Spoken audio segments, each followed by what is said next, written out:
Sir आपके क्योंकि वालिद भी मीडिया इंडस्ट्री से ही ताल्लुक़ रखते थे, ये मेरे लिए भी एक नई बात थी। इससे पहले मुझे इस चीज़ की इन्फॉर्मेशन जो है वो नहीं थी। सर आप उस वाले मीडिया के वक्त को और आज वाले मीडिया के वक्त को किस तरह से इसमें डिफरेंस जो है वो देखते हैं? देखिए उस वक्त बड़ा एक आप समझिए उस वक्त खिड़की एक थी, पीटीवी था, उसी से हम देखते थे, चॉइस नहीं होती थी हमारे पास। लेकिन अब मीडिया ने जिस तरह ग्रो किया तो एक और एक्सेस में, एक और डायमेंशन में ग्रो किया। अब हमारे पास ऑप्शंस बहुत ज़्यादा हैं, वी कैन स्विच, हम देख सकते हैं, यहाँ देख। सर आपने क्योंकि पाकिस्तान एयरफोर्स में खुद भी सर्व किया हुआ है, आपका कैसा एक्सपीरियंस रहा? अल्लाह ताला का शुक्र अदा करता हूँ। अगर मुझे अल्लाह ताला कभी दूसरी ज़िंदगी में मौका दे तो मैं पाकिस्तान एयरफोर्स में जाना पसंद करूँगा। सर अभी जिन हालात में हम बैठे हुए हैं, 5th वारफेयर का जो है वो टाइम है और पाकिस्तान पूरी दुनिया के लिए एक सेंट्रल इस टाइम जो है वो अहमियत का हामिल है। आप इस वक्त को कैसे देखते हैं और आपको क्या लगता है कि हमें कोई इस बात का वाकई एज भी मिलेगा या नहीं मिलेगा? पहले होती थी, गज़वे होते थे, जंगी होती थी, कॉन्फ्लिक्ट होते थे, जो जिनका कोई डार्क एज में कोई इतना रिकॉर्ड मौजूद नहीं है। सबसे ज़्यादा चैलेंजिंग मूवमेंट आपके लिए क्या आया और आपने फिर उसके साथ कैसे कूप अप किया? देखिए चैलेंजिंग मूवमेंट मेरे लिए वो थी कि जब मैं सब कुछ सीख गया और जब मैं खुद उस्ताद बना, इंस्ट्रक्टर पायलट। सर अगर मैं बात करूं कि पाकिस्तानी जो जर्नलिज्म है उसमें अर्जेंटली क्या चेंज होने वाला है, तो आपके नज़दीक वो क्या चीज़ है? मेरा ख्याल में फॉर्मल एजुकेशन हमें बताना। अस्सलाम वालेकुम जी, this is me anchor 365 Walina Muzaffar. आप सबको मेरे पॉडकास्ट में खुशामदीद। हमारी आज की पॉडकास्ट के मेहमान जो है इंतहाई अहमियत के हामिल हैं, मेरे लिए इंतहाई काबिल एहतराम है। पाकिस्तान एयरफोर्स से इनका ताल्लुक़ रहा है, किसी तारुफ के ये मोहताज नहीं है। आजकल मीडिया इंडस्ट्री में भी बड़े एन है। फैसल मुमताज़ राव इनका नाम है। Sir thank you so much for having us today. आपका बहुत थैंक यू कि आपने अपने कीमती टाइम में से जो है वो 365 के लिए टाइम निकाला। मैं आपसे पहला सवाल ये करूंगी कि आपका ये बड़ा यूनिक ट्रांजिशन है कि मतलब आप पाकिस्तान एयरफोर्स से जो है एज अ विंग कमांडर आपने वहाँ सर्व किया, उसके बाद अब आप मीडिया इंडस्ट्री के एक हमारे चैनल के भी जो है CEO हैं। तो इस जो ट्रांजिशन है इसके पीछे किस चीज़ ने आपको इंस्पायर किया? बहुत शुक्रिया एक तो ये मुझे टाइम देने का। और ये सवाल आपने नहीं, बहुत लोग मुझसे पूछते हैं अक्सर ना कि what a transition from one medium to another medium. मैं इन्हें कहता हूँ कि आजकल इंफॉर्मेशन जो भी है ना, it's also a part of warfare.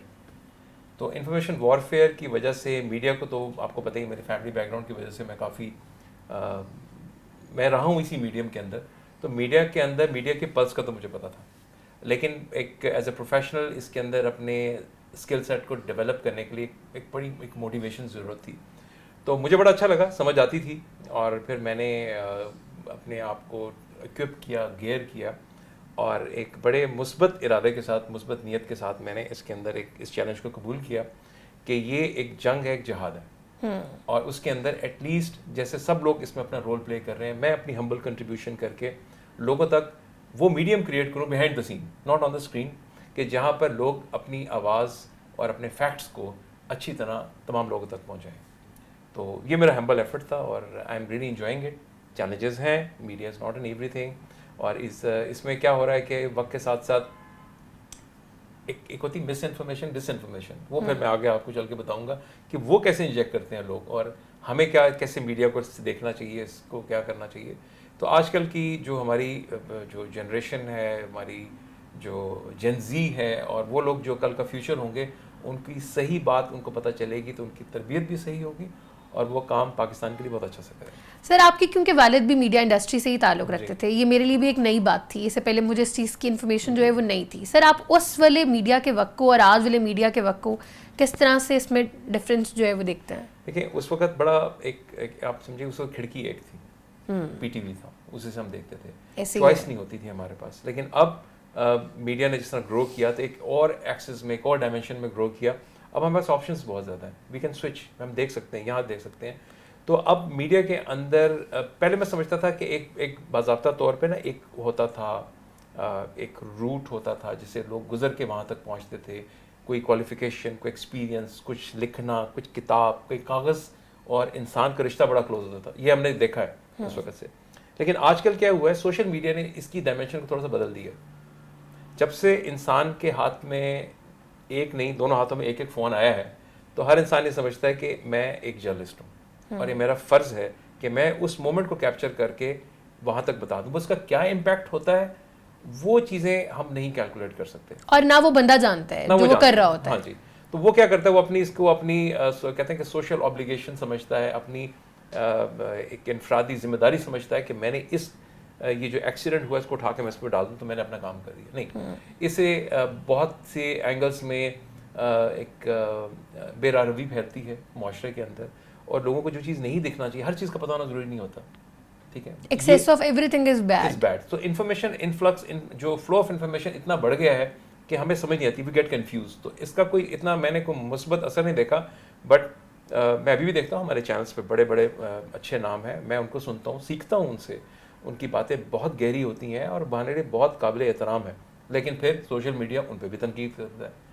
सो तनकीद बराए तनकीद एक हमारी एक काविश बन चुकी है हमारी, हमने इसको एक ड्यूटी की तरह ले लिया कि अब हमने ये करना है तो हमने इसके अंदर इसका मुस्बत नहीं, इसका मनफी पहलू देखना। तो वो एक चीज़ ने लोगों को कंफ्यूज कर दिया है, और मेरा ख्याल में वक्त के साथ मैं समझता हूँ हमारे से जो आने वाले लोग हैं हमसे बेहतर होंगे। और एक बात का मैं इस प्लेटफॉर्म से मैं कहूँगा कि लोगों का एहतराम करें, उनके प्रोफेशन का एहतराम करें, उनको जज ना करें कि यार ये कौन है, ये क्या है, इसने क्यों की, ये बात नहीं, उनकी बात पे वजन दें। आपको अच्छी नहीं लगती स्विच कर देंगे और चले जाएं, खाम खा कर उनको तनकीद का निशाना नहीं बनाना चाहिए। बिल्कुल ऐसे ही है सर। अभी जिन हालात में हम बैठे हुए हैं, 5th वारफेयर का जो है वो टाइम है, और पाकिस्तान पूरी दुनिया के लिए एक सेंट्रलिस्ट टाइम जो है वो अहमियत का हामिल है। आप इस वक्त को कैसे देखते हैं, और आपको क्या लगता है कि हमें कोई इस बात का वाकई एज भी मिलेगा या नहीं मिलेगा? चलिए, सबसे पहले तो हमें ये जानना है, अक्सर लोग ना, मैं इसको बहुत कोशिश करता हूँ कि आसान अल्फाज में बताऊँ। पहले होती थी, गज़वे होते थे, जंगी होती थी, कॉन्फ्लिक्ट होते थे, जो जिनका कोई डार्क एज में कोई इतना रिकॉर्ड मौजूद नहीं है, पहले की बात।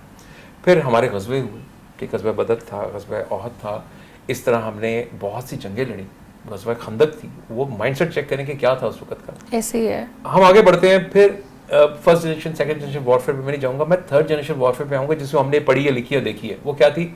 स्टेट वर्सेस स्टेट, दो मुल्क आपस में लड़ते थे, ठीक है, और उनकी कॉन्फ्लिक्ट्स होते थे, उस पर फाइट करते थे। इंडिया पाकिस्तान की जंग हुई जैसे, तो वो एक थर्ड जनरेशन वॉरफेयर था। 9/11 के बाद ये बदल गई चीज़। फिर हुई state versus non state actors. अब वो किसी स्टेट बैक्ड एक्टर नहीं होते थे, तो वो जिस तरह के जी हम ये हैं, तो आपको पता ही होगा, इसकी गहराई में नहीं जाऊँगा। 5th जनरेशन वॉरफेयर ने चैलेंजेस को और बढ़ा दिया। इसका तो एक काइनेटिक एलिमेंट है कि अब जंगें हो रही हैं अपनी जगह पे, लेकिन जो उसका नॉन काइनेटिक एलिमेंट, जिसमें आप फिजिकली वॉरफेयर नहीं करते, वो है इंफॉर्मेशन वॉरफेयर का बहुत बड़ा हिस्सा, ठीक है। इंफॉर्मेशन वॉरफेयर के अंदर वो चीज़ हुई हो या ना हुई हो, वो आपको, वो मैंने बात की थी ना, मिस इन्फॉर्मेशन और डिस इन्फॉर्मेशन, वो जो मिस इन्फॉर्म करना होता है कि आप हकायक को मोड़ तोड़ के कहीं पेश करने की कोशिश करते हैं। डिस इन्फॉर्मेशन के अंदर आपका नैरेटिव ही बदल जाता है, सिरे से कोई ताल्लुक नहीं होता इन्फॉर्मेशन से, हकीकत से है ही नहीं है। तो वो उसका मकसद होता है प्रोपेगेंडा वॉरफेयर, और इसका कितना इम्पैक्ट पड़ेगा, कितनी फ्रूटफुल होती है, ये आपके ऊपर है। मैं जितना देखना चाहूँगा मैं उतना इफेक्ट होऊंगा, ठीक है। तो आप ऐसी है कि आप आपके सामने एक बुरी चीज़ पड़ी हुई है, आप उसको जितना देखें तो उससे आप बुरा इम्पैक्ट ले रहे हैं, तो अच्छी चीज़ तो इम्पैक्ट तो नहीं ले रहे। तो मैं यहाँ पर ये बताऊँगा कि आजकल की वॉरफेयर के अंदर हमें फ़ॉरेन वीडियो को देखें, सबको देखें, लेकिन आपके अंदर ये सलाहियत होना बहुत ज़रूरी है कि आप सही और गलत बात के अंदर हम ये देखें। मैं इंडियन वीडियो को ज़रूर देखता हूँ, और इसलिए देखता हूँ कि मैं एंजॉय करना चाहता हूँ, ठीक है, और हंसना चाहता हूँ, और मैं देखना चाहता हूँ कि कोई इंसान कैसे ग्रो कर सकता है वहाँ पर। बट पाकिस्तानी मीडिया ने बहुत एक हमारे जितने भी हमारे न्यूज़ एंकर्स हैं, हमारे जितने भी मोहतरम जितने भी लोग हैं, हमारे जितने भी हवाले से जितने भी हमारे इंटेलेक्चुअल्स हैं, उन्होंने बड़े मुस्बत तरीके से चीज़ों को पेश किया। जब आप पॉजिटिव पहलू पेश करते हैं तो वो चीज़ होती है। इसके ये नहीं होता कि हम पॉजिटिवली लोगों को डिसइन्फॉर्म करें, नहीं, वो आपको हकीकत बताते हैं, आप खुद से नहीं समझना चाहते हैं। तो आपने कहा कि इस पाकिस्तान का क्या रोल किया। पाकिस्तान ने जितना अच्छा इस मोमेंट को कैप्चर किया है, पाकिस्तान ने सिर्फ किसी स्टेट को सर्व नहीं किया, रीजन को सर्व नहीं किया, पाकिस्तान ने ह्यूमैनिटी को सर्व किया, यूं ही है, हमारी ह्यूमैनिटी को सर्व किया, हमारी लीडरशिप। आप देखें, मैं अक्सर प्रोग्राम्स में कहता हूँ कि जब आप सिविल और मिलिट्री, ये दो मुख्तलिफ चीज़ें नहीं है, ये पार्टिजन हमने खुद से क्रिएट किया हुआ है। ये मैं ही था ना जो जिस यूनिफॉर्म पहनता था, मैं किसी और मुल्क से तो नहीं आया था, नहीं। तो वो जिम्मेदारी बढ़ जाती है। सिविल मिलिट्री कॉपरेशन का होना बहुत ज़रूरी है, स्ट्रॉन्ग आर्म फोर्सेस का होना बहुत ज़रूरी है। जब आप इस रीजन में घिरे में हैं तो वो लोग पता है कैसे खुश होते हैं। आप हम समझते हैं जी उनको इतना पैसे मिलते हैं, ऐसा चीज़ें मिलती हैं, कोई पैसे जैसे नहीं मिलते। मैं बताऊँ, उनके अंदर वो जीते हैं प्राइड में, दे हैव बीन प्रोग्राम्ड, उनको जान की परवाह किए बगैर वो खेल जाते हैं। वो जो जज्बा है ना, जो एग्रेशन है अंदर, वो एंगर नहीं होता, वो एग्रेशन होता है। वो किसको सेव कर रहे होते हैं? वो अपने किसी प्लॉट को सेव नहीं कर रहे, अपने घर को सेव नहीं करते, वो इस मुल्क को सेव कर रहे हैं जहाँ पर हम सब उसके पास ही हैं, हम रहते हैं वहाँ पर। पाकिस्तान हैज़ बीन इनक्रेडिबल, ठीक है जी। किस एक्सिस में? हर एक्सिस में, डिप्लोमेटिक फ्रंट पे, आर्म फोर्सेस के फ्रंट पे, लीडरशिप के फ्रंट पे। जब आप देखें, जब ये आप कहते हैं ना, जब इत्तेहाद जब हो जाए एक चीज़ें के अंदर, तो वो है। हम ये नहीं देखते कि जी कौन अच्छा है क्या बुरा है। आप उसका पॉजिटिव पहलू ये देखें कि हमारी लीडरशिप यूनाइटेड है, हमारी लीडरशिप पे ट्रस्ट है दुनिया का कि वो जो काम करना चाह रहे हैं बेलौस है, बेगर्ज है, और उसकी वजह से ह्यूमैनिटी को सर्व हुआ, ठीक है। और I think being a Pakistani, I am very proud of this thing कि Pakistan has played wonderful role जी। बहुत ज़बरदस्त उन्होंने वो काम किया। मेरे पास अल्फाज नहीं, रनिंग शॉर्ट ऑन वर्ड्स कि मैं कैसे अपनी फीलिंग्स को एक्सप्रेस करूँ इसमें, तो बट बहुत अच्छा लगा जी। सर, आपने क्योंकि पाकिस्तान एयरफोर्स में खुद भी सर्व किया हुआ है, आपका कैसा एक्सपीरियंस रहा? पाकिस्तान एयरफोर्स जी, मैं अल्लाह ताला का शुक्र अदा करता हूँ। अगर मुझे अल्लाह ताला कभी दूसरी ज़िंदगी में मौका दे तो मैं पाकिस्तान एयरफोर्स में जाना पसंद करूँगा। पाकिस्तान एयरफोर्स मेरी शनाख्त है। उसने मुझे सही और गलत के अंदर फ़र्क बताया। उसने मुझे बताया कि मुझसे मेरी पहचान करवाई कि मैं कितना कैपेबल हूँ। मैं तो बिल्कुल एक बड़ी आम सी चीज़ से बन के वहाँ गया था। मुझे इस लेवल तक पहुँचाने में आज मैं जिस काबिल भी हूँ, वो मेरी बुनियाद पाकिस्तान एयरफोर्स है जी। और इसमें उन्होंने हमें वो मौके दिए कि जहाँ पर हमें हालात ने सिखाया, हमें गाइडेंस मिली, हमें कॉन्फिडेंस मिला। और आप ये देखें कि एक जहाँ पर आप जिस चीज़ के लिए आप बने ही नहीं, अल्लाह ताला ने आपको बनाया ही नहीं है, आप वो काम कर रहे हैं यहाँ पर। तो लोग कहते हैं जी फ्लाइंग में और फाइटर फ्लाइंग में क्या फ़र्क होता है। I am a very proud fighter pilot जी। मैं एक माइंडसेट के साथ अल्लाह ताला का शुक्र अदा करता हूँ हर उस मोमेंट के अल्लाह ताला ने मुझे वो काम करने को दिया जो लोगों का ख्वाब है, जो ड्रीम है। आप बच्चों से पूछते हैं ना कि बेटा बड़ा होकर क्या बनोगे? मैं पायलट बनूंगा।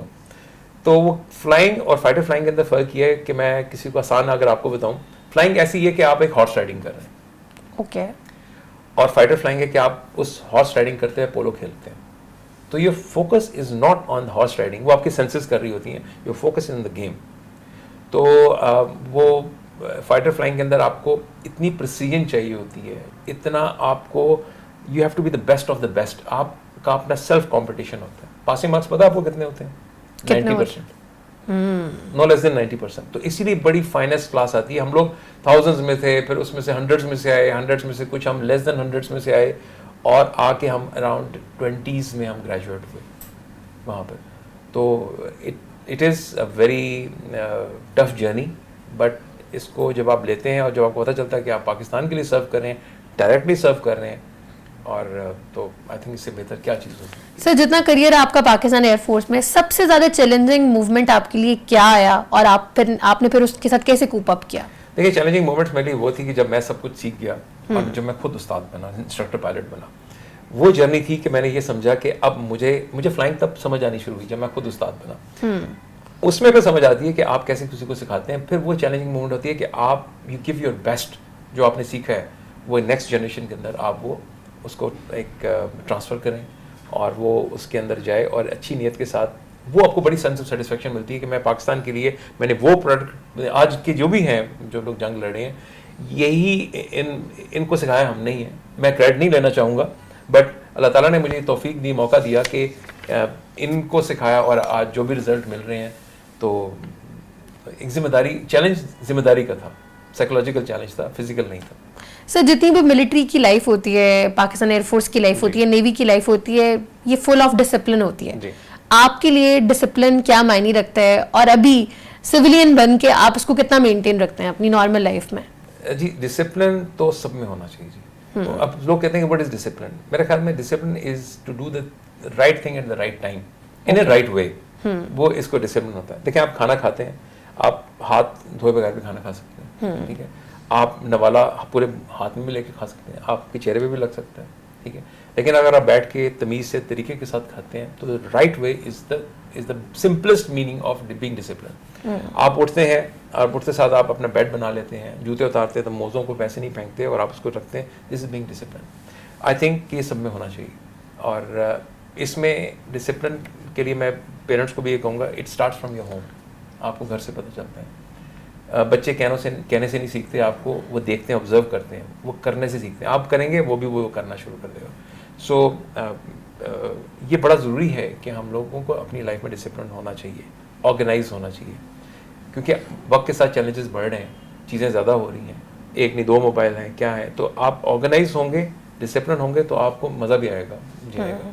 तो अब इस लाइफ में आया तो मेरी यही कोशिश होती है जो मैं अच्छी चीज़ें लेके आया हूँ, ठीक है, वो मैं बड़ी एक सॉफ्ट नवाले में बना के लोगों को, इससे पहले कि मैं जज हूँगा, मैं जहाँ भी जाता हूँ लोग कहते हैं वो देखो जी एक वो फौजी आ गया जी, अब ये कर देगा। तो वक्त के साथ जब थोड़ा सा टाइम गुजरता है उनको लगता है तो हमारे जैसे ही हैं वहाँ पर, तो उन जैसा बन के आप जितनी भी चीज़ें हैं उनको डिसिप्लिन में लेके आए। तो जब मैं आप एक कॉन्फिडेंस आ जाता है ना आपके साथ, आपकी इन्वायरमेंट में, आपके सबॉर्डिनेट्स भी हो सकते हैं, आपके सुपीरियर्स भी हो सकते हैं, तो वो फिर एंजॉय करते हैं काम करते हुए। और डिसिप्लिन में होना बहुत ज़रूरी है, I think in whatever role of life you are, उसमें होना ज़रूरी है। बिल्कुल ठीक है सर। अब क्योंकि आप मीडिया इंडस्ट्री में भी हैं, आपके नज़दीक रिस्पॉन्सिबल जो जर्नलिज्म है जी, वो किस हद तक ज़रूरी है? देखें, एक चीज़ होती है वेरिफिकेशन, उसका होना ज़रूरी है। ज़रूरी नहीं कि जो पहली नज़र में आपने चीज़ उठाई हो आपने उठा के डाल दी। Journalism is a very serious subject and it is, वो सीरियस इसलिए है कि आप लोगों को इन्फॉर्म रखते हैं कि क्या हो रहा है, और उससे आप उनकी मेंटल हेल्थ पे भी कुछ असरअंदाज हो रहे होते हैं, और आपने उनको बताना होता है। हर एक चीज़ का आपको पता होना ज़रूरी नहीं है कि वो क्या चीज़ है, ये चीज़ है। आजकल के दौर में इन्फॉर्मेशन जो इन्फ्लक्स इतना ज़्यादा हो गया हुआ है, इन्फॉर्मेशन ओवरलोड इतना हो गया कि लोग कंफ्यूज हो गए, सैचुरेट हो गए। एक चीज़ होती है स्पेयर मेंटल कैपेसिटी, वो तब काम आती है जब आपको कोई चैलेंज मिलता है। खुदा न खास्ता आप कहते हैं वेरी वेल इन्फॉर्म्ड और आप प्री ऑक्यूपाइड हैं, और आपको खुदा न खास्ता आपका कहीं रोड एक्सीडेंट होता है, तो यू गेट इनटू शॉक, आप कुछ कर नहीं सकते, और उस स्टेज में आप अपने आप को मैनेज या हैंडल नहीं कर सकते, because you do not have any space available, एक हार्ड ड्राइव की तरह अपने जहन में, जहाँ पर होना ज़रूरी है। आपने हर चीज़ को ना अपने ऊपर हावी किया हुआ है। मैं इसको कैसे आजकल शेयर करता हूँ, मैं एक बड़ी हम्बली सिंपल तरीके से मैं एक चीज़ आपको बता देता हूँ। अगर आप अपने सामने 2 दायरे बनाए ना, एक के ऊपर रखें सर्कल ऑफ कंसर्न और एक दायरे को रखें सर्कल ऑफ इन्फ्लुएंस, तो हमारा जो सर्कल ऑफ कंसर्न है ना बहुत ग्रो कर गया है। वो क्या कर रहा है, ये क्या कर रहा है, हम बहुत झांकना शुरू हो गए हैं, कंसर्न रहना शुरू हो गया। हाँ जी, लोगों की जिंदगियों के अंदर, लोगों के प्रोफेशंस के अंदर, वो क्या कर रहा है, ये क्या कर रहा है। एक तरफ हम ये कहते हैं कि अल्लाह ताला पे हमारा ईमान है कि अल्लाह ताला की मर्जी के बगैर तो पत्ता भी नहीं हिल सकता, ऐसे ही है। तो अल्लाह ताला ने उसके नसीब में लिखा है तो वो वहाँ पर जा रहा है, उसको अल्लाह ताला ने इसको अक्ल फहम दी है। तो हम बहुत झांकना शुरू, नई गाड़ी ले ली है, उसके बच्चे का एडमिशन हो गया, वो ये हो गया, वो हो गया, खुद से प्रेशर ले रहे हैं, उनको कुछ नहीं फ़र्क पड़ रहा।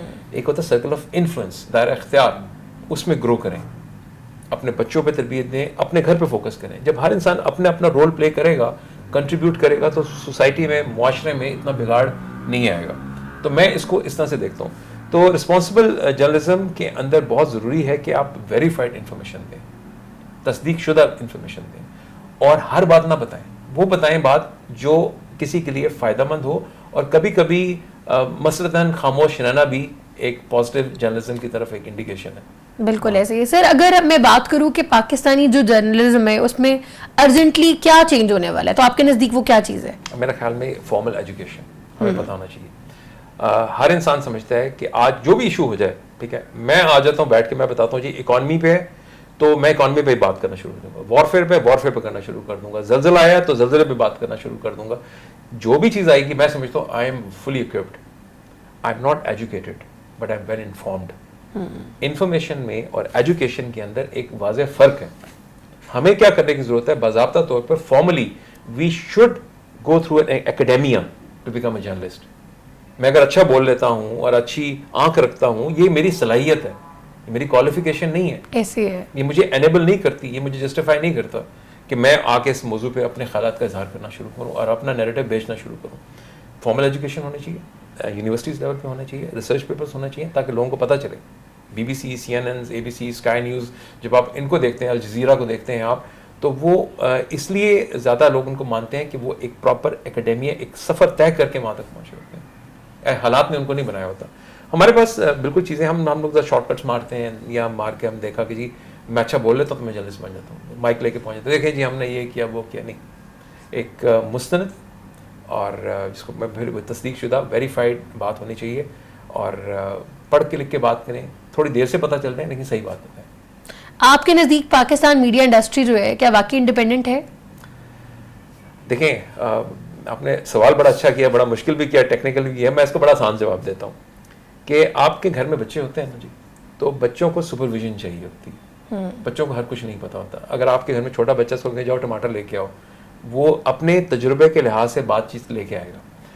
देखिए सुपरविजन इज नेसेसरी, ठीक है, हर जगह होनी चाहिए। हाँ जी, क्योंकि हम जब स्टेट में, आपने Pakistan is the name of a state, Islamic Republic of Pakistan, तो स्टेट के जो अफेयर्स हैं वो कुछ रिस्पॉन्सिबल लोगों के हाथ में है।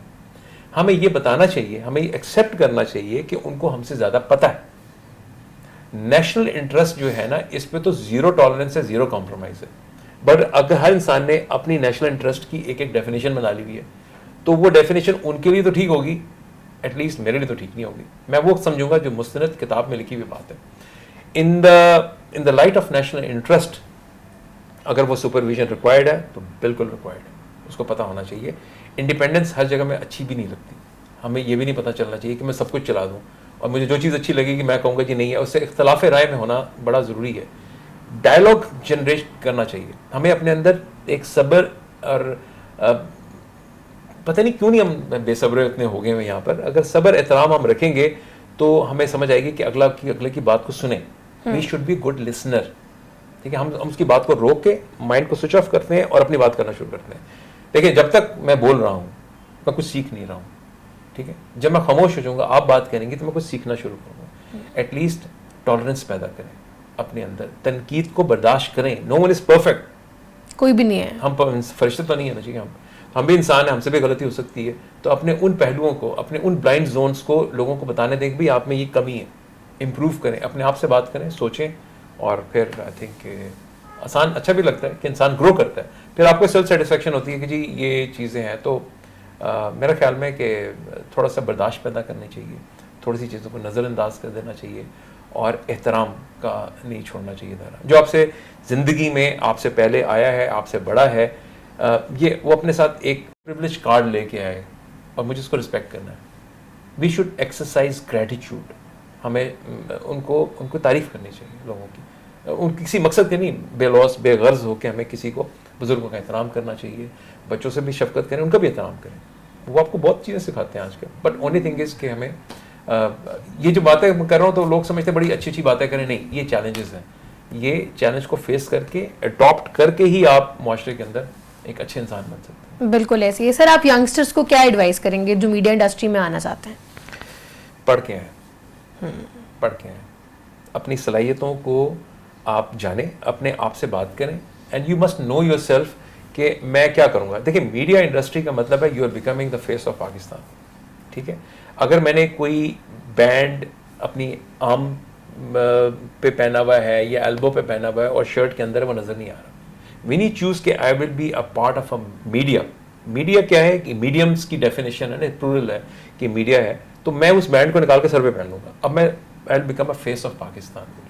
आई will represent myself, who am I, और मैं क्या करना चाह रहा हूँ। इसके लिए जिम्मेदार रास्ते से गुजर के आना बहुत ज़रूरी है। पढ़ें, लिखें, रिसर्च बने, अपने आप को एसोसिएट करें किसी के साथ, ठीक है, और फिर रिसर्च करें और फिर आए। फिर आपको मज़ा भी आएगा कि यार आप कल को आपके जितने भी क्वेश्चन और सप्लीमेंट्री क्वेश्चंस के साथ आप लेके आएंगे। देखें आज जंग हुई, हमें कैसे पता चला कि ईरान में जंग हो रही है? कैसे पता चला? आपको पता चला कहीं पे? कैसे हो रहा है? आपको मीडिया से पता चल रहा है। खबर कहाँ से आ रही है? तो इसके लिए बहुत ज़रूरी है कि आपके पास अच्छी तालीम हो, एक अच्छी डेवलप एन आई, ऐसी आँख आप बनाएं, ऐसी परसेप्शन बनाएं कि आपको पता चले कि इस पूरे इतने बड़े इंफॉर्मेशन के इतने बड़े बॉक्स में से मुझे क्या चीज़ पिक करनी है और क्या पिक नहीं करनी है। तो ये आपको तजुर्बा, गाइडेंस और आपको बाज़ाब्ता तालीम जो है ना वो आपको सिखाती है। इसमें आपके नज़दीक सक्सेस क्या है? सक्सेस डिफाइन होती है स्टैंडर्ड्स के साथ, कि मैं अगर ये स्टैंडर्ड है तो मैं सक्सेस हूँ यहाँ पर। देखें सक्सेस को मैं जिस चीज़ से देखता हूँ तो उसके लिए आपके अंदर एक क्वालिटी होनी चाहिए, वो है खौफ खुदा, अल्लाह ताला का खौफ, ठीक है। जब आप पे अल्लाह ताला का खौफ होगा ना तो आप उन तमाम चीज़ों पर रुजू करेंगे, खोलेंगे। आपके सामने पड़ी हैं बट आपको नज़र नहीं आ रही होती हैं कि यार मुझे क्या चीज़ पिक करनी चाहिए, मैं क्या करूँ यार, मैं सेटिस्फेक्शन नहीं होती आपको। यहाँ पर मैं थोड़ी सी गहरी बात करूँगा कि एक फ़र्क है सेटिस्फेक्शन में और फुलफिलमेंट में। ठीक है, ये इसका एक हाईएस्ट सुप्रीम लेवल है कि मैं फुलफिलमेंट की तरफ जाता हूँ। हम सब ने सज़ा और जज़ा का कॉन्सेप्ट इसलिए है, और हम समझते हैं कि किसी के पास ज़्यादा पैसा है तो वो सक्सेसफुल है, ठीक है, वो ठीक है, इस मीडियम के लिहाज से होगा, लेकिन उसका ऑडिट भी उतना ही बड़ा होगा क़यामत वाले दिन, ठीक है ना, तो उसे पूछ भी ज़्यादा होगी। So it is one of the measures, ठीक है, वो आपको एनेबल करती है कि आपके पास ये पैसा तो आ गया, पर आपने किया क्या उसका, ठीक है। तो बीइंग सक्सेसफुल आपको ये समझ आनी चाहिए कि आपको अच्छी नींद आए, आप को कोई स्ट्रेस ना हो, और आपके हाथ से अल्लाह ताला को बहुत, मैंने तो ये समझ मुझे आती है कि बहुत अच्छा लगता है कि जब अल्लाह ताला की बनाई हुई मखलूक इंसान नहीं है, एनीथिंग, आप उसको तकलीफ़ ना दें, दैन आई थिंक ये उसकी एक वो फॉर्म है कि जिसमें आपको सुकून हो कि अगर आज मुझे इस दुनिया से रुखसत होना पड़ रहा है तो मैं बिल्कुल हल्का फुल्का जा रहा हूँ, मैंने किसी के साथ कुछ नहीं किया, ज़्यादती नहीं की, कोई जुल्म नहीं किया, वो नहीं किया। माफ़िया सब मांगते हैं, माफ़ी सब मांगते हैं, अल्लाह ताला कहता है मैं तो माफ़ कर दूंगा, लेकिन मेरे बंदों को दुख दोगे तो वहीं हिसाब वहीं क्लियर करके आना। बिल्कुल ऐसे है सर। इन द एंड आप किसी को ट्रिब्यूट कोई पेश करना चाहें हमारे प्लेटफॉर्म के तवसत से तो ज़रूर। मैं अपनी मेरा बड़ा फेथ है अपनी यंग जनरेशन के ऊपर, मैं उनको कहता हूँ, मैं बहुत उनसे प्यार करता हूँ, मैं कहता हूँ कि उनको हमें एनेबल करना है, हमें उनको साथ स्ट्रॉन्ग करना है और उनके साथ मिलकर चलना चाहिए हमें, ठीक। और उसके लिए मैं क्योंकि आर्म फोर्सेस में रहा हूँ और आर्म फोर्सेस में रहते हुए मैं ये चाहूँगा कि मैं एक कहते हैं कि नजराने अकीदत, एक मैं ना from my core of my heart मैं उनको अक्सर याद करता हूँ उन मोमेंट्स को, और मैं उनको एक ट्रिब्यूट देना चाहूँगा, और ये डिफ़ाइन करता है, और लोगों ने सुना भी होगा, मैं अक्सर मीडियम में इसको शेयर भी करता हूँ, अच्छा लगता है, और असल में ये आपको कॉन्फिडेंस बिल्ड करता है कि we are in safe hands.